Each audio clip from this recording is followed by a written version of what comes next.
1.9 billion முஸ்லிம்ஸ்க்கு 56 Islamic Nations இருக்கு. 2.3 billion கிறிஸ்டியன்ஸுக்கு 27 Christian nation இருக்கு. அதாவது அஃபீஷியலா கிறிஸ்டியானிட்டிய அவங்களுடைய நேஷன் ரிலீஜியனா வச்சிருக்கிற 28 கிறிஸ்டியன் நேஷன்ஸ் இருக்கு. 500 மில்லியன் பௌத்தர்களுக்கு 2 பௌத்த நாடுகள் இருக்கு.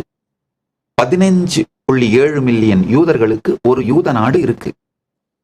ஆனா 2 பில்லியன் ஹிந்துக்களுக்கு, உலகம் முழுக்க 2 பில்லியன் ஹிந்துக்கள் இருக்காங்க. நல்லா புரிஞ்சுக்கோங்க. இந்து மதத்திலே பிறந்து இந்து மதத்தில் வாழ்பவர்கள், இந்து மதத்தை வாழ்க்கை முறையாக ஏற்றுக்கொண்டவர்கள், இது மொத்தமும் பார்த்தீங்கன்னா உலகம் முழுக்க 2 பில்லியன் இந்துக்கள் இருக்காங்க.